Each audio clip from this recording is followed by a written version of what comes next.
tal? ¿Cómo están? Saludamos a los telespectadores de la 8 Bierzo en una nueva entrega de este espacio que hemos llamado Última Hora y que desde que comenzó la pandemia hemos puesto en la antena con una buena acogida por parte de la audiencia aquí en la comarca del Bierzo, a la que públicamente queremos agradecerles pues que sigan este programa en el que solo estamos intentando dar voz a diferentes agentes sociales respecto a asuntos que son importantes para todos, desde el ámbito local, al provincial, autonómico, nacional e incluso internacional. Hoy un asunto muy importante que está generando una enorme controversia en la calle, la nueva ley de educación o la modificación de la ley de educación en vigor, la conocida como Ley CELA, impulsada por la ministra de Educación del Gobierno actual, que ha levantado muchas polémicas, como decimos, en la calle, con aspectos que unos dicen que significan una cosa, otros otra. De ello hablaremos en los próximos instantes con las personas que nos acompañan esta noche en plató.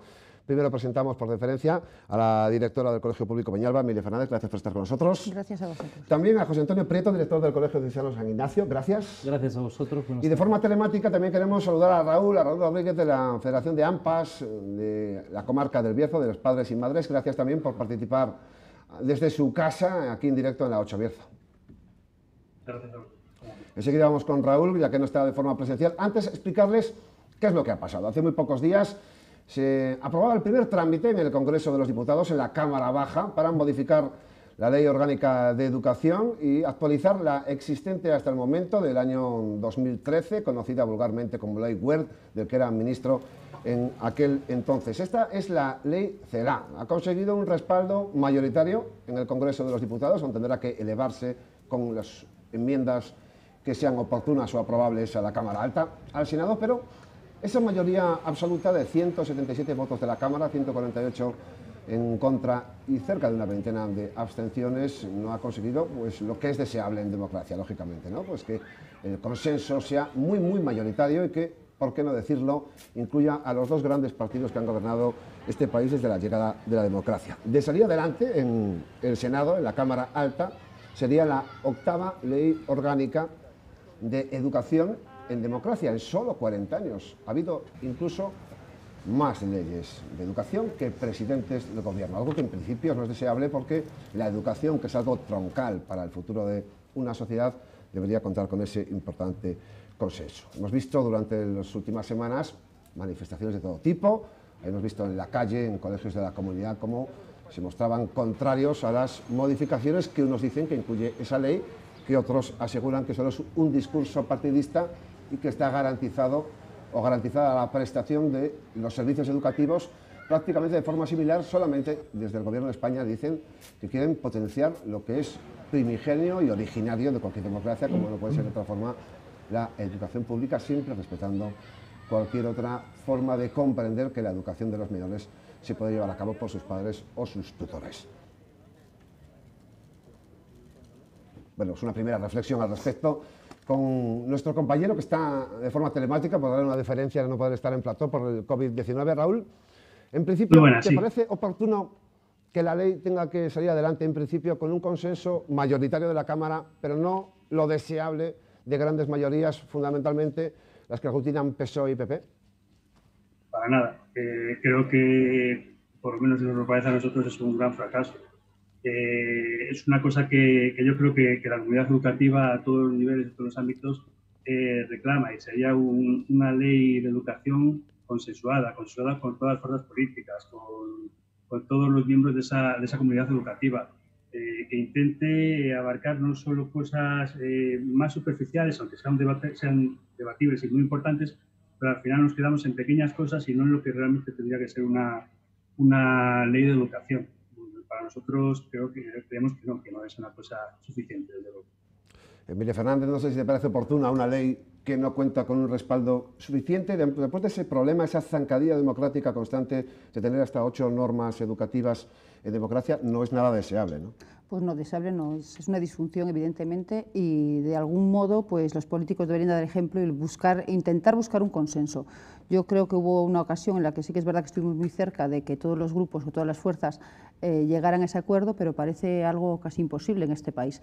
En algún momento eso se tendrá que corregir, pero de entrada lo más apetecible no es que haya consenso, tiene que ser que haya un consenso para todo, pero parece que en educación en concreto es complicado que eso suceda. No parece que haya consenso, ni siquiera el beneplácito de la educación concertada, a la que usted representa Aquí respecto, de entender, mejor Antonio, que puede lesionar lo que hasta ahora era un ejercicio normal de la educación prestada a la ciudadanía. Así nosotros lo entendemos, ¿no? Y somos conscientes de que a nivel educativo tendría que haber un gran pacto nacional de educación que no estuviese sometido a los vaivenes de la política. ¿Por qué? Pues porque efectivamente la educación tiene que ser un servicio a la ciudadanía, a un determinado rango de ciudadanos que demandan esto, ¿no? Con una objetividad lo mayor posible. ¿Para qué? Pues para que podamos atender a unas demandas que son unas demandas pedagógicas, unas demandas formativas de los alumnos que estén al margen de una presión política, ¿no? En el momento actual, ¿lo más urgente es una ley de educación como esta? Entendemos que no. No sé si Emi tiene alguna reflexión al respecto, si cree que es correcta la ley en cualquiera de los tiempos, siempre que esta venga a solucionar los problemas. Yo entiendo que es que la ley que por la que nos estábamos rigiendo actualmente era una ley que desde luego tenía de todo menos consenso, porque fue aprobada exclusivamente por un grupo político que en ese momento tenía la mayoría y con el acuerdo de ninguno más. Y es verdad que esa ley era de todo menos igualitaria. En esa ley, yo creo que esta ley lo que pretende, al margen de sus, pues de los problemas con los que nace y de la falta de consenso, sí que creo que en principio busca la equidad, que de momento no existía. Sí. No sé si, Raúl, entre los padres y madres, lógicamente es una federación que incluirá también a padres y madres de la concertada, que tendrán una forma de comprender esta ley diferente a los de la pública, ¿o hay consenso generalizado? No, ciertamente no. Nosotros somos una federación de AMPAs de colegios públicos. Nosotros hacemos defensa de la enseñanza pública. Consideramos que la enseñanza concertada está ahí y es valorable, pero para nosotros, o para nuestra opinión, los recursos del Estado los españoles deberían ir siempre encaminados hacia lo público, ¿no? En este caso, hacia la educación pública. Enseguida seguimos charlando. Ahora queremos que los espectadores vean cómo ocurrió la aprobación de esa ley en la Cámara Baja, 177 votos a favor, uno más incluso que los que llevaron o elevaron a la presidencia del Gobierno al Partido Socialista Obrero Español. Este es el resumen de lo que pasaba esa jornada. 7 años después de la LOMCE, nace una nueva ley educativa en medio de la confrontación por el derecho a la elección de centro de las familias. Esta ley certifica la ruptura del pacto constitucional en educación, la ruptura de nuestro sistema de libertades.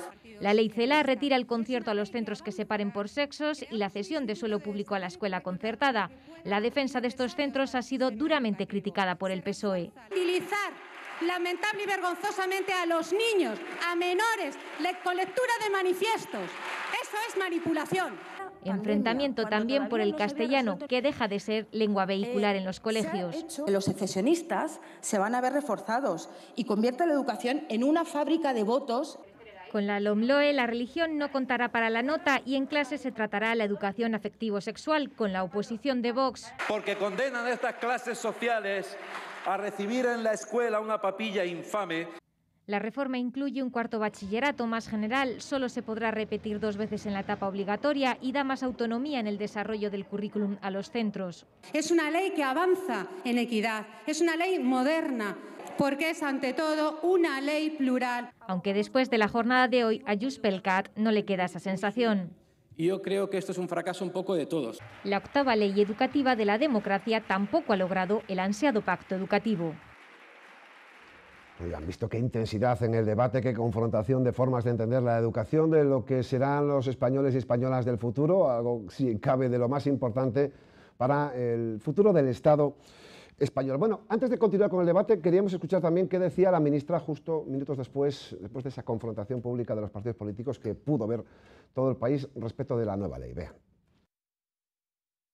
A todos nos habría gustado tener más consenso, pero lamentablemente he de decir que aquí el Partido Popular, Vox y Ciudadanos se han autoexcluido del debate. Es imposible conseguir pacto global cuando algunas fuerzas políticas se autoexcluyen desde el principio utilizando la educación como herramienta para la lucha política. Vamos a intentar explicarles esas modificaciones en concreto. Por un lado, comenzamos, por ejemplo, por la polémica generada respecto a si el concierto, los colegios concertados, podrán o no seguir disponiendo del recurso público en función de las características del proceso educativo que quieren poner en marcha, por ejemplo, la división de sexos. No sé si esto lo considera que va a ocurrir así, no va a ocurrir, ¿le parece acertado?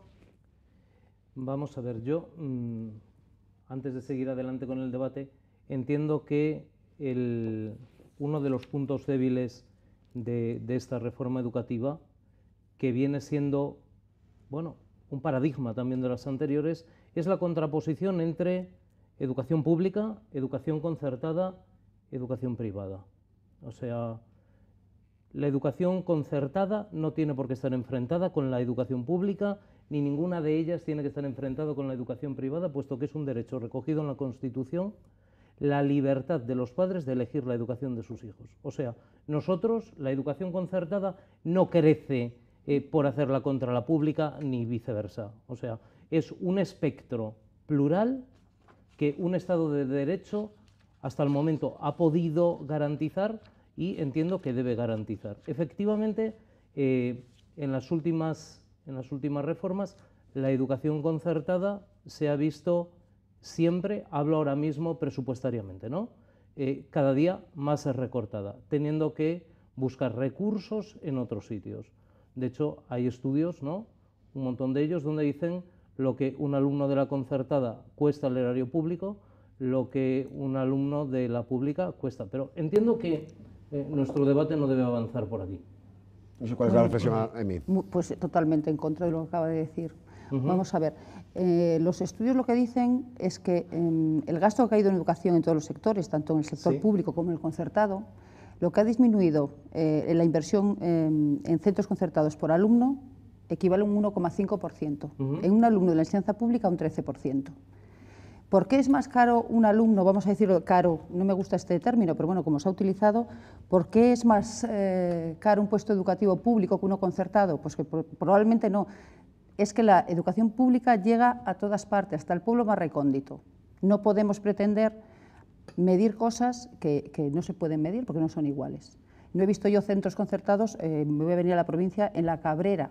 Un puesto escolar en La Cabrera no puede valer lo mismo que uno en el centro de Ponferrada. Entonces, en ningún momento en todo este tiempo se ha visto, yo creo que menospreciada ni se ha visto disminuida la inversión en educación concertada. Yo creo que tenemos que partir de dónde empezó la educación concertada. Sí. En el año 85, un gobierno socialista decide, porque la explosión demográfica que hubo fue la suficiente para evitar que la red pública pudiera cubrir la necesidad que recoge la Constitución de que todo el mundo tenga derecho a la educación, y no había suficiente red pública. Lo que hace el gobierno es concertar aulas privadas para que continúen con esa labor. Y hacen una labor coordinada, tanto la educación pública como la concertada, que era necesaria en ese momento. Lo que no puede ser es que a día de hoy la enseñanza concertada pretenda que el Estado sea subsidiario suyo. Y yo, desde mi punto de vista, es lo que creo que ha sucedido. Pero los estudios, desde luego, no dicen que la inversión haya caído en la enseñanza concertada, al revés. El gasto por alumno en la enseñanza pública ha decrecido 12 veces más que en la concertada. Y las inversiones en la enseñanza pública, lo mismo.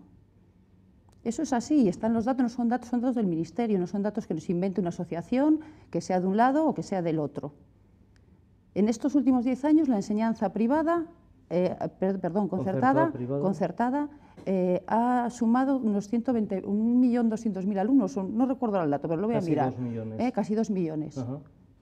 Hay que ver lo que ha sumado la pública, hay que ver por qué determinados sectores de la sociedad acceden solamente a la educación pública y no a la concertada.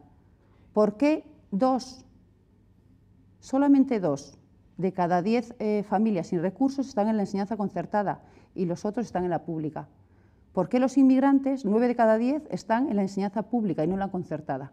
Entonces yo creo que todos esos datos hay que ponerlos encima de la mesa, y si queremos igualdad, es igualdad en con todas las consecuencias. Réplica para José Antonio, de seguida vamos con Raúl. Raúl. O sea, no estoy... Evidentemente, usted hace referencia al año 1985. Si nos vamos a la función docente, no de la concertada, sino de la Iglesia, tenemos que retrotraernos a las universidades. Perdón, ¿no? Yo hablo desde que se empiezan los conciertos educativos, desde el año 85. Correcto, vale. Me refiero a eso, no a lo anterior, me refiero a que los conciertos empiezan en el año 1985 y empiezan por un motivo, tienen un sentido, tienen una razón de ser. Bien. A eso me refería. Entiendo que el concierto garantiza una igualdad de posibilidades, una paridad al menos, para aquellas familias con menos recursos, si nos vamos por abajo, a la hora de escolarizar a sus hijos en un centro público o en un centro concertado. Si yo miro la extracción social de la procedencia de mis alumnos, un centro concertado y un centro privado en bachillerato, en esa extracción social tengo familias de todos los niveles. ¿Por qué gente elige la concertada y no elige la pública no elige la concertada? Hombre, pues entiendo que aquí entra la capacidad decisoria de los padres, entiendo, ¿no? Bueno, yo no lo entiendo así. Yo, si en esta ley que se acaba, en esta ley que parece ser que nos va a empezar a regir, hay un artículo, que es el 86, que lo que propugna es la igualdad en los procesos de admisión, ¿sí? Debe ser por algo. Debe ser porque a lo mejor los procesos de admisión no están rigiéndose de la misma manera en un centro concertado que en uno público. Yo sí quisiera saber por qué en la enseñanza concertada, qué es lo que piensa la enseñanza concertada que va a perder con esta ley, porque yo, por más vueltas que le doy, yo no he visto en la ley que se pierdan ni conciertos educativos, ni que se les digan que van a desaparecer. Entonces yo no sé muy bien en qué se basan. Perdón que la corte, acabe. No, ya está. Sí, sí, o sea, no sé si se van a perder conciertos educativos. Lo que aparece en la ley es que no se van a ampliar conciertos educativos. Pero eso parece razonable cuando la red pública tiene suficiente espacio para que el alumnado sea todo, lo asuma en la enseñanza pública. ¿Por qué tiene que haber conciertos educativos? A eso me refiero yo. Ustedes, sabiendo de cómo nace la enseñanza concertada, ¿sí? Que es como subsidiaria de la pública, porque la pública no tiene capacidad para acoger a todo el alumnado en aquella época, Bien. Cuando la puede acoger, ¿por qué se empeñan en querer en seguir creciendo? Tendrán que crecer a costa de otras cosas, pero no a costa del Estado. O sea, yo entiendo que los alumnos que son alumnos de la pública, los alumnos que son alumnos de la concertada, los alumnos de la privada, son ciudadanos del Estado español. Por supuesto. Pues tienen que estar en igualdad de facultades. Y están. Entonces, si yo, padre, quiero elegir para mis hijos una enseñanza concertada, tengo que tener la capacidad y la posibilidad de hacerlo, como si quiero elegir la pública. Vamos a ver, pero si usted tiene la capacidad de poderlo hacer, lo que no tiene que hacer el Estado es pagárselo. El Estado tiene la obligación de facilitarle un puesto escolar gratuito en la enseñanza obligatoria. Luego, lo que cada uno quiera, lo que cada uno elija, lo tiene que pagar. De esto hay sentencias, que yo no sé dónde está el debate, porque eso hay sentencias del año 85, sí, donde un tribunal ya dice que la obligación del Estado es ofertar una plaza gratuita a todo el que la solicite. Sí. Luego, que uno quiera una enseñanza religiosa, que quiera algo diferente a lo que el Estado oferta, sí, tiene que ir a cargo de él. No el Estado puede pagar las preferencias de cada familia. Yo siempre pongo el ejemplo de, estamos ahora mismo en una pandemia, sí, ¿verdad? ¿La sanidad pública tiene cobertura para todos? Pues no la hubo. Hubo que concertar plazas en hospitales privados. Cuando se acabó la necesidad, se acabó el concierto. Y esa es la realidad. Lo que no se puede pretender es crear plazas concertadas cuando la red pública tiene plazas. Entonces reducimos el espectro y nos quedamos con educación pública y educación privada. No, para nada. Es que la ley no está diciendo que se queden con educación pública o privada. No, lo colijo de lo que está diciendo usted, No. Bueno, pues si resulta que llega un momento en que la demografía, o sea, la natalidad baja tanto, sí, que la cobertura que establece la red pública es suficiente, pues no harán falta los conciertos educativos, evidentemente. O a lo mejor habrá que equiparar un número de educación pública y un número de educación privada, de educación concertada, en equilibrio, precisamente para dar cabida a la demanda de los padres, que tanto unos como otros, insisto, ciudadanos del Estado español, pagan sus impuestos. Por supuesto, pero es que la obligación del Estado es facilitar una plaza gratuita. El Estado es público, claro, y la inversión es pública. Todo lo que no sea eso, cada uno se lo tiene que pagar. Tú tienes la sanidad, una cobertura sanitaria pública. Si tú quieres algo privado, diferente a lo público, te lo tienes que pagar tú. Entonces, lo que no puede ser... A ver, es que yo creo que eso es un problema ya de planteamiento. Si el Estado tiene plazas públicas suficientes, ¿sí?, La cobertura pública es esa. El que quiera algo diferente lo tiene que pagar él. Con lo cual, estamos planteando que el Estado tiene que tener solamente una línea única. No, esto no es una cuestión de líneas, es una cuestión de ofertar un puesto escolar gratuito. Sí. Ya está.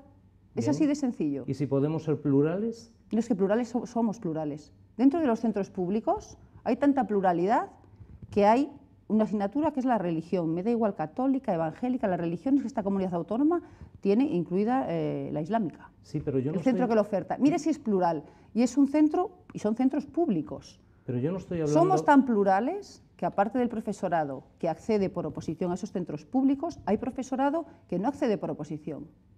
Y usted lo sabe, que es la Iglesia quien los sitúa en esos centros y es el Estado quien paga.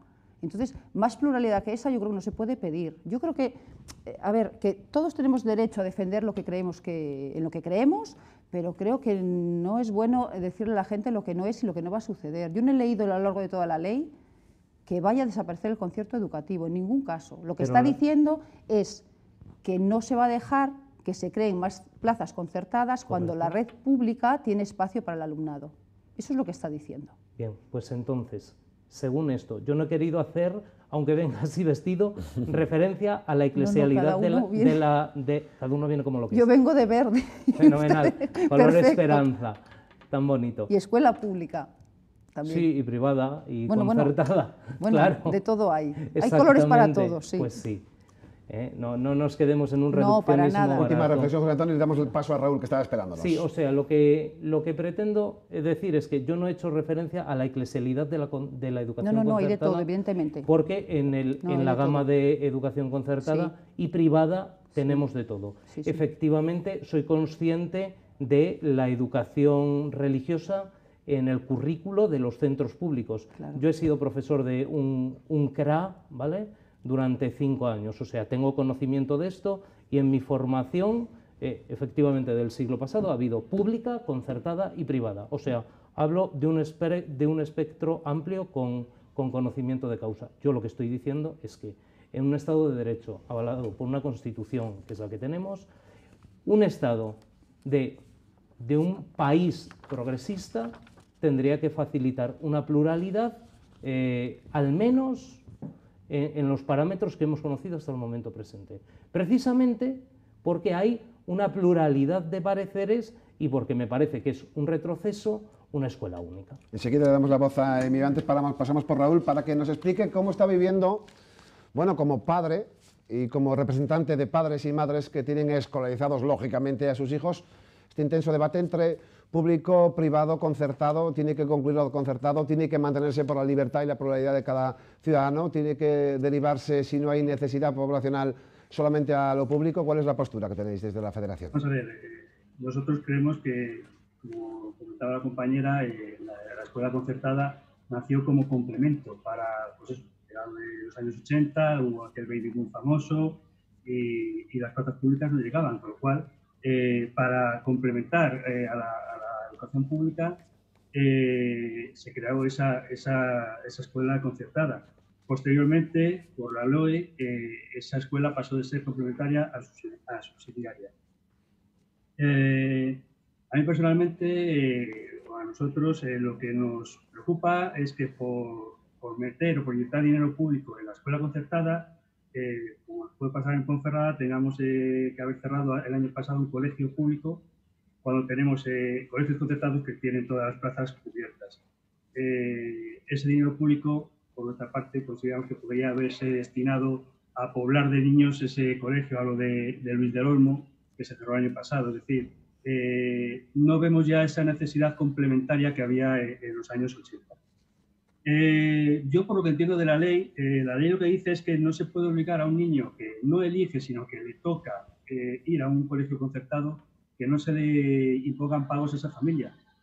Efectivamente, la familia que quiera, pueda o desee ir a una escuela concertada o privada y pagar por un derecho que es obligatorio y gratuito, pues oye, perfecto, cada uno hace lo que quiere y efectivamente en la pluralidad pues, está al gusto.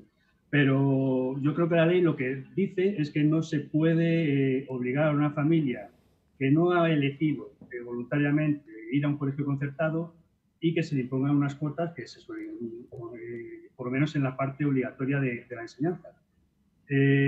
Luego, en cuanto al debate, pues eso, yo creo que hay dos cosas diferentes o que habría que diferenciar. Una cosa es que un padre o una madre pueda elegir si quiere llevar a sus hijos o a sus hijas a un tipo de enseñanza a otra.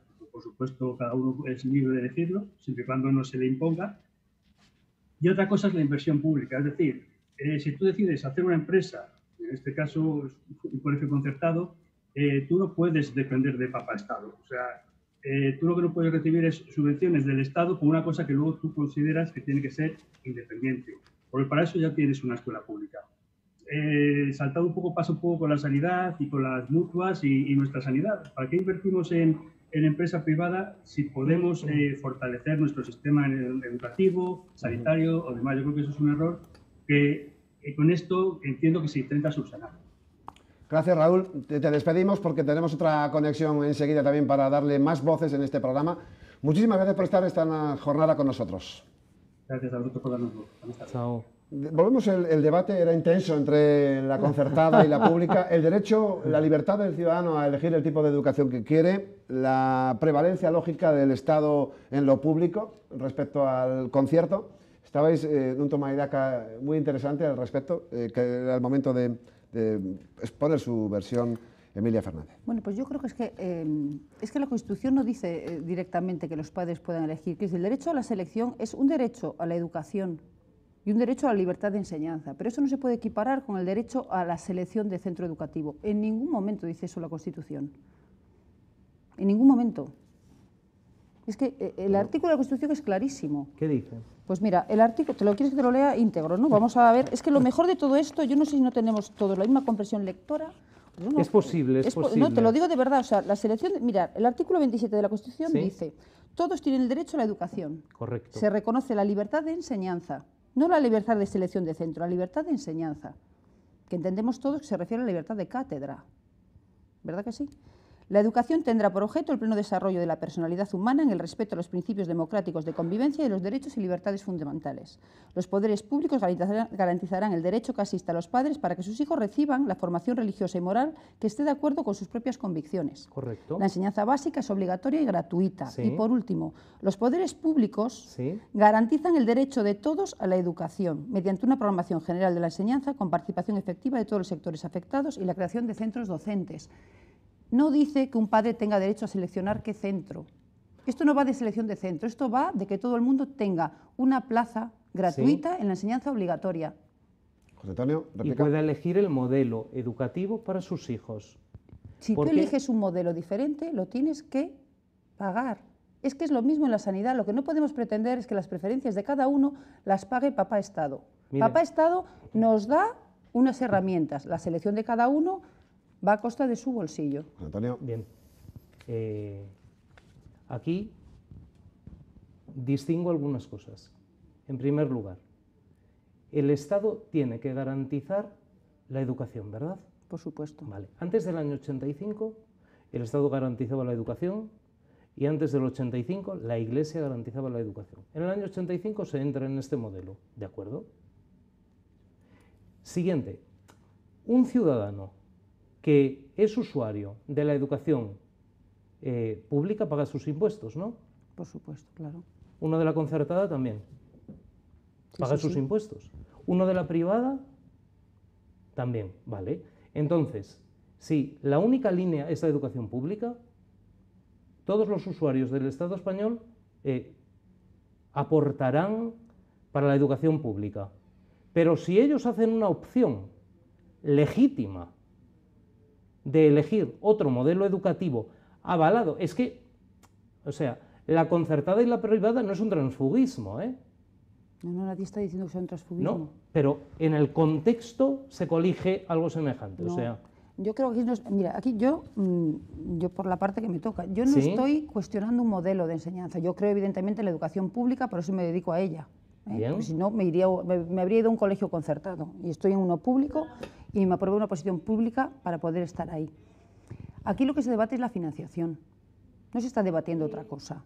Entonces, lo que no podemos caer es en decir, es que si yo quiero concertada, como pago impuestos, concertada, porque entonces vamos a llegar a una familia que no tiene hijos y dice, yo como no tengo hijos no quiero que mis impuestos vayan a la educación. No, esto no es así. El Estado tiene la obligación de ofertar una plaza pública y a partir de ahí las decisiones de cada uno van a cargo de su bolsillo y tiene que ser así. Porque siempre ha sido así. Es que esto es de dónde nace esta demanda. Porque entonces, si todos queremos funcionar de la misma manera, pues entonces el acceso de los docentes a la enseñanza concertada, usted imagine que nosotros decimos, nosotros somos docentes de la enseñanza pública, hemos pasado por una oposición. Sí.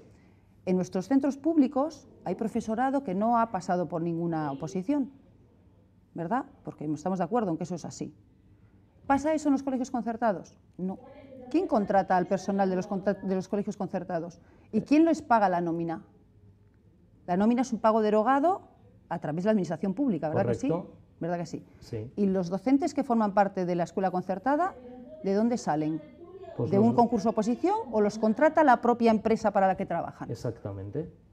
Pues entonces ¿Con hasta una ahí... formación? Sí, sí, por supuesto. Yo no, yo no estoy poniendo, para todo mi respeto, por supuestísimo, yo aquí no estoy poniendo en tela de juicio quién tiene formación, quién la deja de tener. Digo que parece un poco, no sé, parece un poco contradictorio y llama la atención que se digan cosas así cuando es que una cosa es la concertada y otra cosa es la enseñanza pública. Y la enseñanza pública tiene unas formas, tiene unos criterios y cumple unas normas. En la enseñanza concertada, ¿sí?, los docentes los paga la administración pública, pero no los elige la administración pública. Pero los docentes de concertada, privada y pública, conviene conmigo en que se ajustan Hombre, a por una... supuesto, sí, bueno, sí. pues entonces ya está. No está. No está. Ustedes son empresas que están avaladas y que viven en su mayor medida de la aportación del Estado. Sin embargo, el Estado no es intervencionista, no impone a su profesorado, no lo impone. Ustedes eligen a su personal y le paga el Estado. Yo creo que más no se puede pedir, de verdad. Para cumplir un currículum que el Estado, una ley de educación... Bueno, solo faltaría, impone. Evidentemente. Bien. La ley de educación es igual para todo el Por mundo. eso estamos todos dentro del mismo marco. Y luego, no sé si sigo... Un minuto antes de publicidad. Vale, una vuelta de rosca todavía más. El representante de las AMPAs hablaba de un colegio que se ha cerrado en Ponferrada el curso pasado, ¿no? Bueno, me parece que esto también evidencia la capacidad de elección de los padres. ¿O no? Cuando se habla de un centro hay que tener información de qué sucedía en ese centro, qué tipo de alumnado tenía ese centro y por qué se permitió que ese centro tuviera solo ese tipo de alumnado. Y probablemente esta ley viene, sin ser perfecta ni mucho menos, pero sí que viene a corregir cosas de estas. Y es la distribución del alumnado con necesidades de apoyo educativo o la distribución del alumnado de necesidades educativas especiales en toda la red pública o concertada, ¿verdad? Porque eso no pasaba. Eso no pasaba en ese centro. Entonces, lo que hay que corregir es que determinado alumnado acabe exclusivamente en un tipo de centro como si fuera un gueto. Eso no puede ser. Entonces, a veces los centros se cierran pues porque se han tomado medidas que no eran las oportunas o porque se han consentido cosas que probablemente no se deberían de haber consentido. Nos vamos a publicidad. Enseguida le damos la réplica a José Antonio. Emilia, también recibiremos a la cuarta persona de forma telemática que participa en esta edición de Última Hora. Hasta ahora mismo.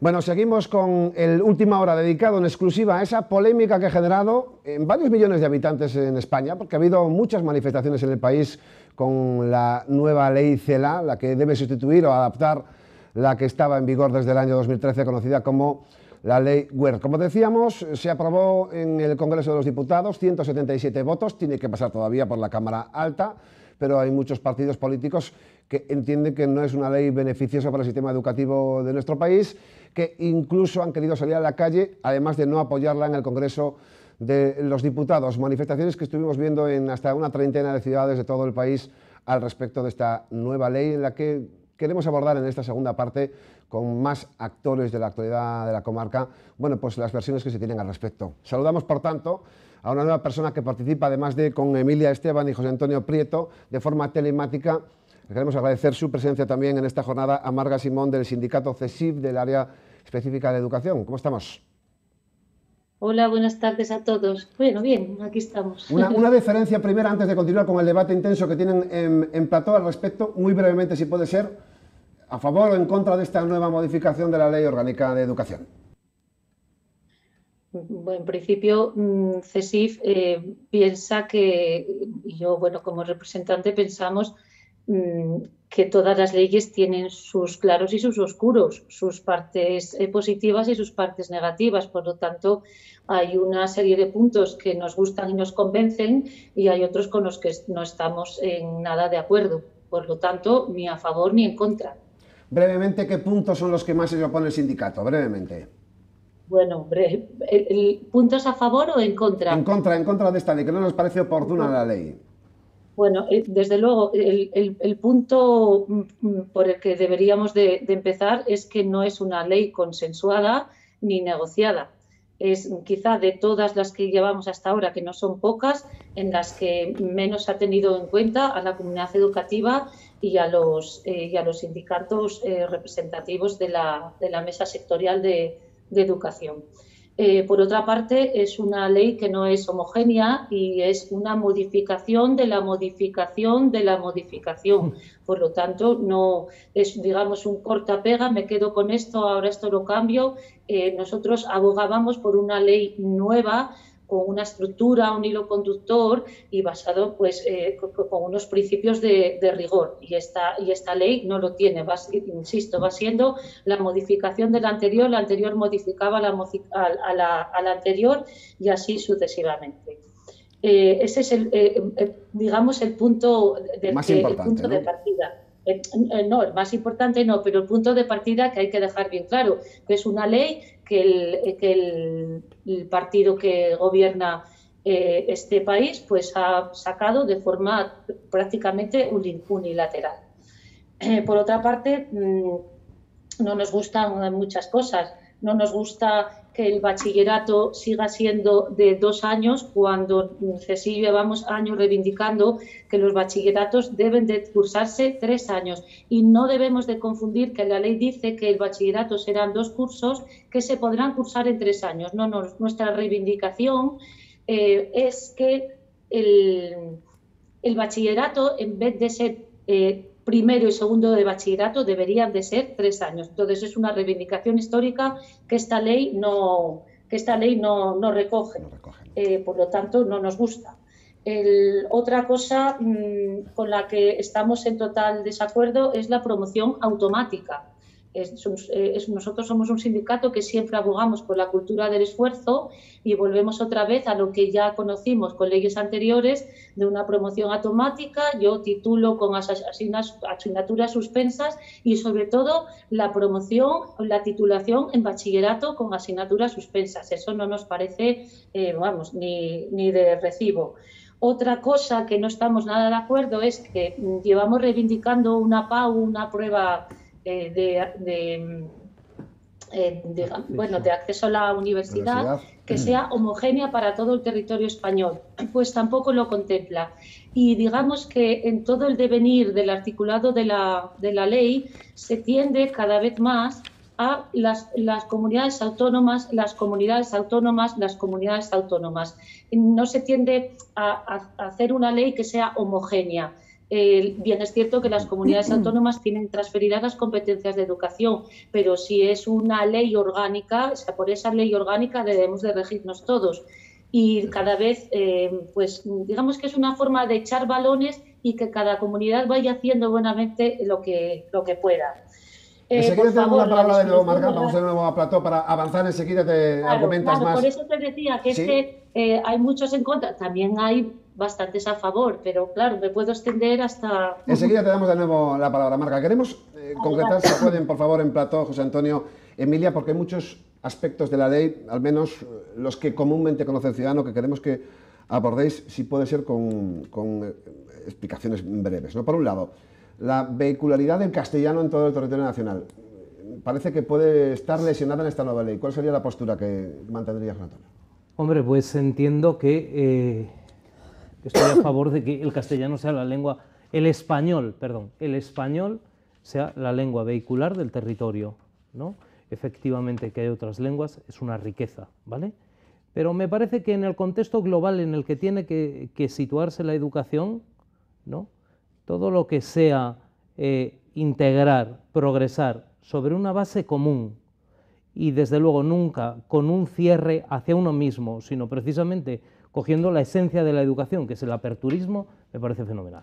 ¿Posición desde la escuela pública? Bueno, pues yo tengo que decir que el concepto de lengua vehicular pues es un concepto que introdujo la ley Wert, porque en la Constitución española se habla del castellano y del castellano como lengua oficial en el Estado español.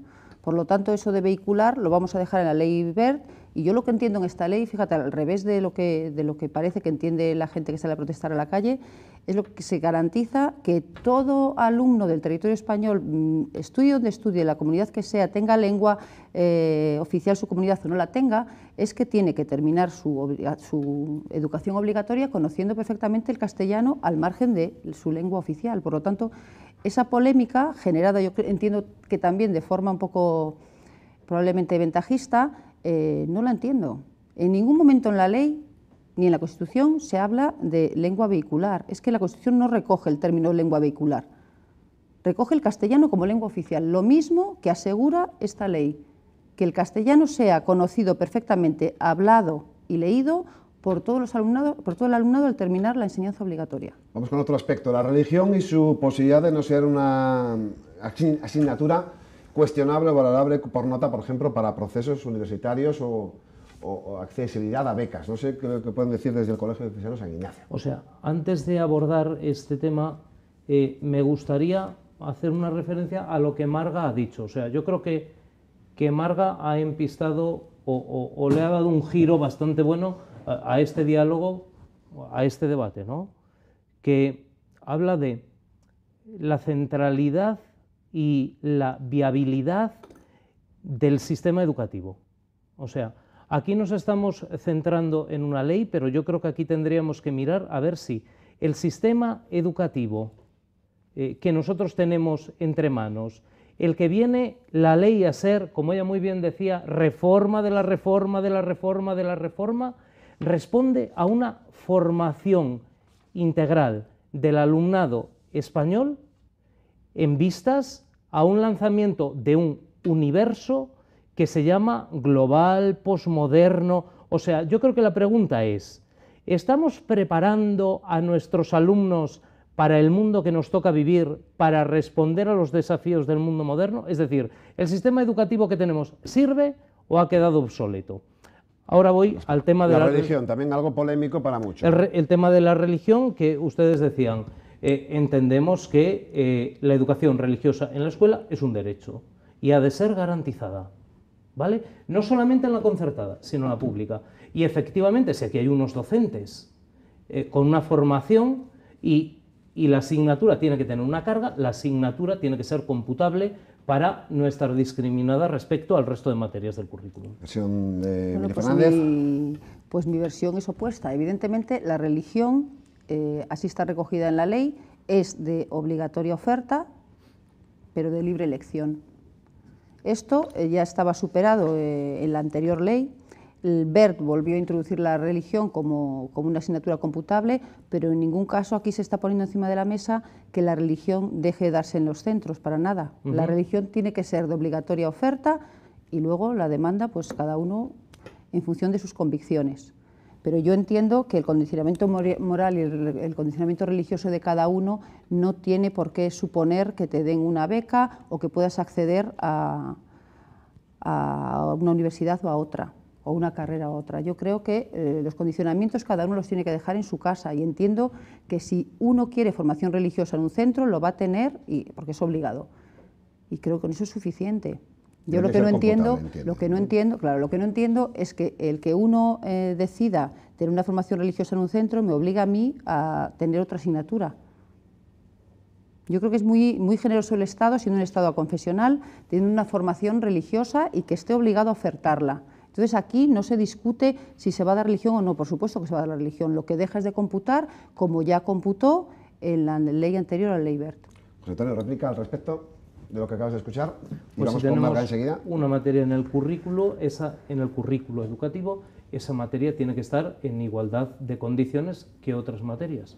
pues igual la ley no ha ido tan allá como algunos quieren que se vaya y no se ha eliminado esa materia del currículo. Es que entiendo que eliminarla es privar al alumnado de una formación que no es pues por eso mismo entiendo yo que por eso no se les ha privado y esa formación va a seguir existiendo. Bien. Vamos con Marga a preguntarle otra de las polémicas de esta ley, polémica, no sabemos si ficticia o real, al respecto podrías explicarnos, sobre el futuro de la educación especial. Parece, o algunos quieren decir, que está en peligro su viabilidad, otros entienden que no es cierto, que simplemente en un periodo de 10 años el Estado quiere garantizar que en lo público también haya recursos. ¿Cuál es la lectura al respecto, Ceci? Pues desde nuestro punto de vista no vemos peligro de los centros de educación especial. La ley plantea la existencia de las dos redes educativas paralelas. Es decir, los centros de educación seguirían funcionando como hasta ahora y dice que en un plazo máximo de 10 años, como bien tú has dicho, se dotará a los centros, digamos, ordinarios de recursos de todo tipo, personales, materiales y demás, para que puedan albergar a alumnos que tengan determinadas cualidades, pero tenemos que tener en cuenta que dice bien claro que será preceptivo oír a los padres primeramente, pero siempre primará el interés superior del alumno. Evidentemente, si un alumno va a ir a un centro de educación especial o puede integrarse en un centro ordinario, dependerá de los informes que expidan los orientadores y en los médicos, si se diera el caso de que tuvieran que expedir informes. Por lo tanto, no sabemos realmente por qué se ha desatado esta polémica, porque la ley, desde luego, nosotros estaremos vigilantes por si viéramos algún indicio de que así fuera a ser, pero en el articulado no parece peligrar. Dice que se mantendrán las dos redes educativas. También se habla, queremos también confrontación entre la pública y la privada, la de unos valores más civiles y otros que tienen en consideración también la parte religiosa, como es un derecho, faltaría más. Respecto, por ejemplo, a la educación afectivo-sexual, que se quiere hablar en la nueva ley de formación al respecto, que también está generando mucha polémica con algunos padres. No sé si os parece oportuno que esto se incluya en una ley, como asignatura, como un conocimiento expreso en el colegio, o debe quedar como siempre, o como ha sido hasta hace muy poco tiempo, casi en el ámbito privado, en el ámbito familiar. ¿Respondo? Sí, que responda, por favor. Sí. Bien. La educación afectivo-sexual, en primer lugar, como todo tipo de educación, depende de la familia. La educación afectivo-sexual de los niños y de los jóvenes depende de sus padres. La escuela, puesto que la escuela es, porque yo creo que hay algo que se nos olvida, que la escuela es subsidiaria de la familia, ¿no? No se nos olvida. Yo lo tengo muy presente cada día. Creo que todos lo tenemos muy presente. Perfecto. Nos dedicamos a esto. Vale. La escuela puede integrar, debe integrarla. El problema de la educación afectivo-sexual es qué modelo sigue, qué modelo de persona sigue la educación afectivo-sexual. ¿Entienden desde la pública que esto es correcto o que hay más modelos que uno solo? No, yo entiendo que desde luego lo que va a hacer la escuela y lo que entiendo que va a hacer la ley y lo que vamos a hacer todos los docentes es dotar de... Además nos va a haber marcado, que esto no va a ser una preferencia del que se presenta allí a dar clase, quiero decir, se establecerá un currículo y en el currículo qué es lo que tienes que desarrollar sobre eso. Creo que es positivo que ese tipo de educación se dé en las escuelas, porque entiendo que si se da es porque en determinadas familias puede haber carencias. Yo no creo que en la escuela vaya a ir en contraposición a lo que piense ninguna familia o que esto vaya a levantar ningún tipo de polémica. Creo que no. También entiendo, educación afectivo-sexual no es la novedad del siglo. O sea, en mi colegio la educación afectivo-sexual se trabaja. Se trabaja efectivamente fuera de una ley, ¿no? O sea, no es la gran novedad la educación afectivo-sexual. Porque en el momento que tú tienes que hacer una atención personal con un alumno, con una familia, tienes que escuchar, tienes que atender, tienes que seguir, tienes que comprender,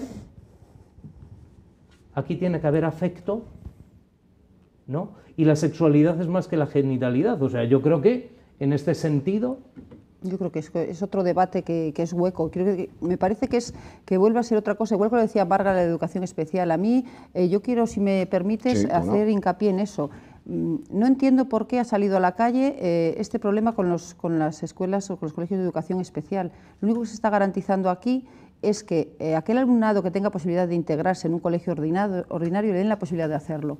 Es más, la ley va más allá de lo que iba la anterior, porque la anterior no se oía a los padres, se les informaba de la decisión que tomaba la administración educativa, pero no se oía, bueno, pues las posibles pretensiones que ellos han tenido. Yo creo que todos los que estamos en la escuela, al menos en la pública, y hablo de mi caso, hemos tenido familias que han querido llevar a sus hijos a un centro ordinario porque tenían una discapacidad y les ha sido muy difícil conseguirlo, porque en principio, bueno, pues se les abocaba a ir a un centro de educación especial. Entonces yo no entiendo de dónde ha salido esto y entiendo que la ley lo que viene es a intentar frenar los informes y las condenas que desde el Comité de Derechos de las Personas con Discapacidad de la ONU nos están haciendo de forma reiterada al Estado, o sea, al Gobierno español. Que dice, esto está sucediendo. Esto está sucediendo y aquí se estaban limitando los derechos de determinadas personas por tener una discapacidad.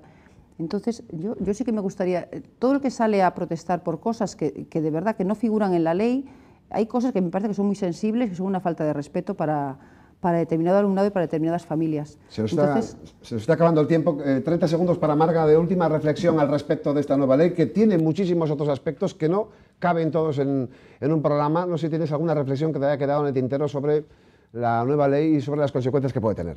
30 segundos, por favor. Bueno, yo como representante de CESIF llamo a no usar la educación como un arma arrojadiza. Es decir, seamos serios, hagamos un pacto de Estado por la educación para que no tendremos que estar sometidos a los vaivenes, la educación no esté sometida a los vaivenes políticos a los que, bueno, que estamos inmersos en este país desde hace varios años, porque al final la educación es el conejillo eso, que es el arma que usan unos partidos para enfrentarse a otros. Y sin una buena educación no tendremos un buen futuro, no habrá un futuro bueno para España. Última reflexión que le pedirían. Por un pacto de Estado. Reflexión de José Antonio, ¿qué le pediría al Estado respecto a esta nueva ley? Que escuche a las familias de la concertada, que escuche otras formas de comprender. Que escuche a las familias. Y hemos estado hablando finalmente, marginalmente, no, por ser al final, de la educación especial. Entiendo que a la hora de hablar de educación especial hay que escuchar a los padres y a las madres que son potenciales usuarios de esa educación, porque banalizar esta realidad es tomarles el pelo, y detrás de esto hay mucha necesidad y mucho sufrimiento. Entonces, que el Estado garantice la educación especial es una necesidad, o sea, que el Estado garantice la educación para la integración en la pluralidad y por el bien común, me parece que tendría que ser el reto de toda ley educativa. Última reflexión, habría muchas. Emilia, ¿cuál sería la última reflexión respecto a esta nueva ley? Bueno, en cuanto a esto que estamos hablando, desde luego la inclusión, yo creo que esta ley aboga por la inclusión y está garantizada la permanencia de los centros de educación especial y la incorporación de determinado tipo de alumnado con discapacidad a los centros ordinarios, como derecho, que lo tienen. Y en cuanto a reflexión, pues evidentemente que la ley de educación debería ser lo más consensuada posible. Creo que el consenso absoluto estamos lejos de conseguirlo, pero sí que no puede ser un arma arrojadiza entre unos y otros. Tiene que defender el bien común y entiendo que tenemos que llegar a un acuerdo. Sí que se echan en falta en esta ley, pues por ejemplo, algo que iría a favor de mejorar infinitamente la calidad de la enseñanza, que es el bajar las ratios en las aulas, y no he visto señal de eso por ningún sitio. Y eso sí que es algo fundamental para poder avanzar y para poder, bueno, pues dar una educación de mayor calidad y lo más individualizada posible. Gracias, Emilia Fernández, directora del Colegio Público Pañada, por estar con nosotros. José Antonio Prieto, director del Colegio San Ignacio. Muchas gracias, un placer. También a Marga Simón por estar de forma telemática también en este programa a última hora del sindicato CESIF. Gracias. Gracias a vosotros. Y a ustedes, a los telespectadores, invitarles a una nueva edición de este programa. Dentro de una semana analizaremos con los protagonistas de la actualidad aquí en la comarca un nuevo asunto de la actualidad también que tenga que ver con nuestro territorio. Hasta entonces.